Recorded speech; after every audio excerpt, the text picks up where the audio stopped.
वालेकुम काशकार भाइयों दोस्तों। इस वक्त मैं जबोके दे नाल एक कोटला माधोराम एक पिंड उत्थे मौजूद आ। अख्तर साहब मुहब्बत वाले काशकार ने, जिद्दत पसंद भी ने। ਜਿਹੜਾ ਕਾਸ਼ਤਕਾਰ ਥੋੜਾ ਜਿਹਾ ਕੋਈ ਨਵੀਂ ਚੀਜ਼ ਕਰਨ ਦੀ ਕੋਸ਼ਿਸ਼ ਕਰ ਰਿਹਾ ਹੁੰਦਾ ਹੈ ਜਾਂ ਨਵੀਂ ਟਰਾਈ ਕਰ ਰਿਹਾ ਹੁੰਦਾ ਹੈ ਨਾ, ਉਹਨਾਂ ਨਾਲ ਇੱਕ ਵੈਸੇ ਮੈਨੂੰ ਖੁਸ਼ੂਸੀ ਮੁਹੱਬਤ ਵੀ ਹੋ ਜਾਂਦੀ ਆ। ਅਖਤਰ ਸਾਹਿਬ ਨਾਲ ਵੀ ਕੁਝ ਇਸ ਤਰ੍ਹਾਂ ਦਾ ਮਾਮਲਾ ਹੋ ਗਿਆ, ਕਿਉਂਕਿ ਅਸੀਂ ਵੀ ਬੇਸਿਕਲੀ ਸਟੂਡੈਂਟ ਹੀ ਹੈਗੇ ਆ ਇਸ ਫੀਲਡ ਨਹੀਂ ਵਾਸਤੇ। ਇਹ ਤੁਹਾਨੂੰ ਦੋਸਤਾਂ ਨਾਲ ਪਹਿਲੇ ਸ਼ੇਅਰ ਕੀਤਾ ਸੀ ਕਿ ਰਾਇਆ ਇੱਕ ਨਵੇਂ ਤਰੀਕੇ ਨਾਲ ਕਾਸ਼ਤ ਹੋਇਆ ਹੈ ਕਿ ਅੱਧਾ ਕਿਲੋ ਬੀਜ ਕਿੱਲੇ 'ਚ, ਹਾਂ ਅੱਧਾ ਕਿਲੋ ਬੀਜ ਕਿੱਲੇ ਵਿੱਚ ਬੈੱਡ ਦੀ ਚੌੜਾਈ 2.5 ਫੁੱਟ, 2.5 ਫੁੱਟ ਬੈੱਡ ਦੀ ਚੌੜਾਈ ਏ। ਬੀਜ ਅੱਧਾ ਕਿਲੋ ਕਿੱਲੇ ਵਿੱਚ। ਮੈਨੂੰ ਉਮੀਦ ਨਹੀਂ ਸੀ ਕਿ ਇੰਨਾ ਜ਼ਿਆਦਾ ਬੂਟਾ ਮਾਰ ਜਾਏਗਾ, ਕਿਉਂਕਿ ਆਮ ਤੌਰ ਤੇ ਛੱਟੇ ਦੇ 2 ਕਿਲੋ ਬੀਜ ਪਾ ਕੇ ਕਨੋਲਾ ਗੱਡਿਆ ਜਾਂਦਾ ਨਾ, ਇੰਨਾ ਫੈਲਦਾ ਨਹੀਂ ਆ। ਤੁਸੀਂ ਅੱਛੇ ਤਰੀਕੇ ਨਾਲ ਫਸਲ ਵੀ ਵੇਖੋਗੇ, ਅਖਤਰ ਸਾਹਿਬ ਆਦੀ ਮੂੰਹ ਜ਼ਬਾਨੀ ਦੱਸਣਗੇ ਕਿਵੇਂ ਕਾਸ਼ਤ ਕੀਤਾ ਹੈ। ਇਹਦੇ ਵਿੱਚ ਅਸੀਂ ਤੁਹਾਡੇ ਨਾਲ ਐਂਡ ਤੱਕ ਐਵਰੇਜ ਵੀ ਸ਼ੇਅਰ ਕਰਨੀ ਕਿ ਅਗਰ ਇਹ ਚੀਜ਼ ਫਿਜ਼ੀਬਲ ਹੁੰਦੀ ਆ, ਅੱਛੀ ਐਵਰੇਜ ਹੁੰਦੀ ਆ, ਤੇ ਪਤਾ ਨਹੀਂ ਕਿੰਨੇ ਲੋਕਾਂ ਵਾਸਤੇ ਅੱਛਾ ਇੱਕ ਪ੍ਰੈਕਟਿਸ ਬਣ ਸਕਦੀ। ਅਖਤਰ ਸਾਹਿਬ ਟਾਈਮ ਦੇਣ ਦਾ ਵੀ ਸ਼ੁਕਰੀਆ ਵਾ, ਤੁਸੀਂ ਇਸ ਮਾਮਲੇ ਸਾਡੇ ਉਸਤਾਦ ਵੀ ਹੋ। ਤੇ ਮੈਂ ਤਾਂ ਵੀ ਤਜੇਰ ਨਹੀਂ ਨਹੀਂ, ਤੁਸੀਂ ਸਾਡੇ ਮੁਹਤਰਮ ਨੇ। ਇਹ ਜਿਹੜਾ ਥਾਲਾ ਇੱਕ ਕੱਢਿਆ ਵਾ, ਇੱਕ ਥਾਲਾ ਕੱਢਿਆ, ਠੀਕ ਹੈ। ਇੱਕ ਥਾਲਾ ਕੱਢ ਕੇ ਉਹਨੂੰ 2.5 ਫੁੱਟ ਤੇ ਰੈਕ ਕਰਕੇ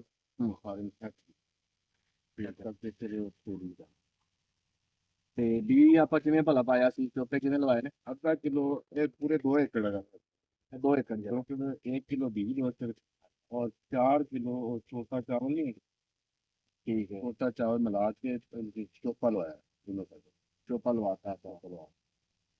वो सी 2 किलो बीज जेड़ा 2 किलो पाया, हाँ, यानी कि 500 ग्राम एक एकड़ खिलाता। उस तो बाद आपने गोडी कराई, उस तो बाद बारिश, वो गोडी का कितना खर्चा होया? गोडी का खर्चा होया 5000 रुपया किले का खर्चा हो गया।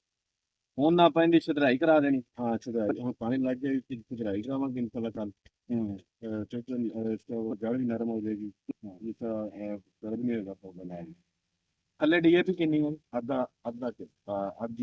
ਅੱਧੀ ਬੋਰੀ ਫੀ ਏਕੜ ਡੀਏਪੀ ਆ ਇਸ ਵਕਤ। ਅੱਜ ਫਲੱਡ ਕੀਤਾ ਹੈ, ਅੱਜ ਉਹਨਾਂ ਆਪਾਂ ਪਹਿਲੀ ਯੂਰੀਆ ਦੀ ਬੋਰੀ, ਅੱਛਾ, तो एक कापर वाली मैग्नीशियम और 5 किलो फास्फोरस ਇਹ ਵਿੱਚ ਫਲੱਡ ਕੀਤਾ।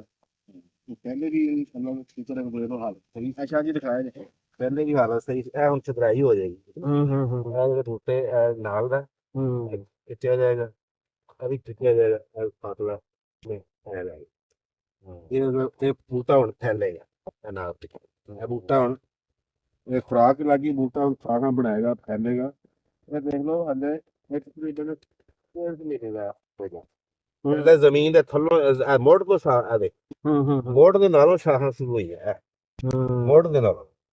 ਤੇ ਜਦੋਂ ਤੱਕ ਇੱਥੇ ਜਾਏਗਾ ਪਤਾ ਨਹੀਂ ਕਿੰਨੀ ਸ਼ਾਹ ਕਰੇਗਾ, ਉਹ ਸਾਰਾ ਫਾਸਲਾ ਪੂਰਾ ਹੋ ਜਾਏਗਾ। ਜਿਸ ਤਰ੍ਹਾਂ ਇਹਦੇ ਚ ਹਵਾ ਜਿਹੜੀ ਗੁਜ਼ਰੇਗੀ ਉਹ ਵੀ ਸਹੀ ਗੁਜ਼ਰੇਗੀ, ਰੋਸ਼ਨੀ ਪੂਰੀ ਹੋਏਗੀ, ਫਲੀ ਉਹ ਬਿਮਾਰੀ ਵੀ ਘੱਟ ਲੱਗੇਗੀ, ਫਲੀ ਦੀ ਮਜ਼ਬੂਤ ਹੀ ਹੋਏਗੀ, ਇਸ ਤਰ੍ਹਾਂ ਖਾਣਾ ਵੀ ਮਜ਼ਬੂਤ ਹੋਏਗਾ। ਬਾਕੀ ਹੋਰ ਸਲਫਰ ਵਗੈਰਾ ਵੀ ਦੇंगे, ਖੁਰਾਕਾਂ ਦੇंगे ਜਦ ਟਾਈਮ। ਅੱਧਾ ਕਿਲੋ ਅਸੀਂ ਕਿਹੜਾ ਕੀਤੀ ਦੀ ਹੈ?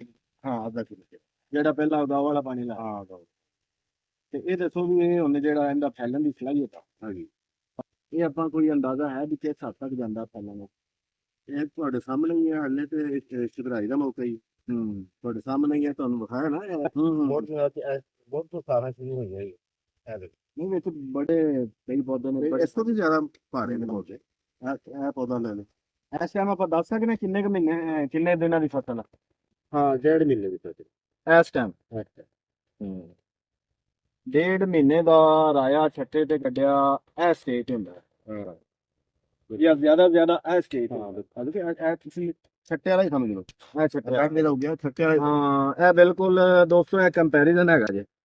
ਇਹ ਛੱਟੇ ਵਾਲਾ ਜੇ 1.5 ਮਹੀਨੇ ਦਾ, ਇਹ ਚੋਪੇ ਵਾਲਾ ਜੇ 1.5 ਮਹੀਨੇ ਦਾ। ਇਹਦੀ ਅੰਤ ਦਿਖਾਓ, ਉਹ ਦਿਖਾਇਆ ਜੇ ਸ਼ਾਇਦ ਸ਼ਾਖਾ ਦੇ ਲੋ ਕਰੀਬ ਸ਼ਾਖਾ ਸ਼ੁਰੂ ਹੋਈਆਂ ਨੇ, ਹਲੇ ਤਕਰੀਬਨ ਖੱਬੇ ਚ ਨਹੀਂ ਆਣਾ। ਇਹ ਗੰਦਲ ਇੰਨੀ ਬੜੀ ਮੋਟੀ ਤੁਹਾਨੂੰ ਫਿਰ ਦੁਬਾਰਾ ਵੀਡੀਓ ਬਣਾਵਾਂਗੇ ਜਦੋਂ ਫਲੀਆਂ ਦਾ ਤੁਹਾਨੂੰ ਦਵਾਂਗੇ, ਖੱਬੇ ਚ ਨਹੀਂ ਆਏਗਾ, ਦਿਖਾਵਾਂਗੇ। ਉਸ ਤੋਂ ਬਾਅਦ ਇਹਦੀ ਐਵਰੇਜ ਵੀ ਦਿਖਾਵਾਂਗੇ ਇਨਸ਼ਾਅੱਲਾ। ਤੇ ਬੜੀ ਅੱਛੀ ਗੱਲ ਹੈ ਜੀ। ਦੋਸਤਾਂ ਵਾਸਤੇ ਨਵੀਂ ਕੋਈ ਚੀਜ਼ ਹੋਵੇ।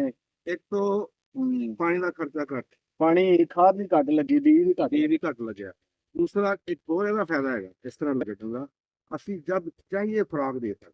ਹਾਂ ਅਗਰ ਅਸੀਂ ਹਫ਼ਤੇ ਬਾਅਦ ਪਾਣੀ ਲਾਣਾ, ਲਾਉਂਦੇ ਨਹੀਂ, ਆਗਾ ਮਹੀਨੇ ਬਾਅਦ ਪਾਣੀ ਲਾਣਾ, ਕੋਚ ਪੱਕ ਗਿਆ ਕੋਈ ਅਸੀਂ ਉਹਨੂੰ ਖੁਰਾਕ ਦੇਣੀ ਮੁਸ਼ਕਲ ਹੋ ਜਾਂਦੀ ਹੈ।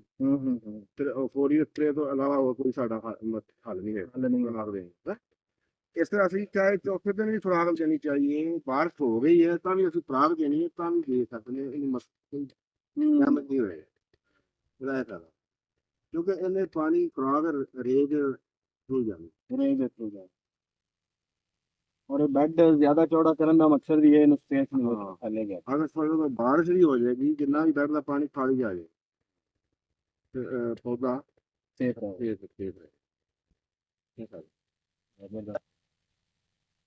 इंशाल्लाह दोस्तों ने शेयर करांगे जी नालों नाल। और मैनू बड़ी उम्मीद है अख्तर साहब के कोल पहले भी मेरे चक्कर लगते हैं, कोई ना कोई नवीं प्रैक्टिस जरूर करते हैं।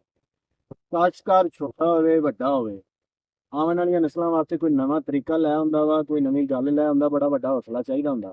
जो कोई नवा स्टैप तुसीं लैंदे जे ना किसी भी काम में, ते एडा वड्डा दिल चाहिए होंदा। ते बड़े घट लोग होंदे ने जेहड़े दिल गुरदा रख के काम करते हैं, क्योंकि घाटे वाधे हर कारोबार च हैगे ने, वाही विच हर चीज़ च हैगे। लेकिन अगर वो चीज़ अगे चल जाती, कामयाब हो जाती है, इस वक्त अगर जिमीदार आपका खर्चा नहीं ना घटा सकता, तो वाही हो सकता फिजिबल ही ना रहे। साडे कोल वाहद इको राह रह गई है कि असीं खर्चे आरे घट करिए, एवरेज वधाईए। हुण लोग समझदे ने खादां वधाउण नाल पैदावारां वधदियां ने, नहीं वधदियां। एक हद तक वधदियां ने खादां वधाउण नाल, लेकिन उस तो बाद सानू प्रैक्टिसां भी बदलनियां पैणियां ने, सानू दीगर चीज़ां भी करनियां पैणियां।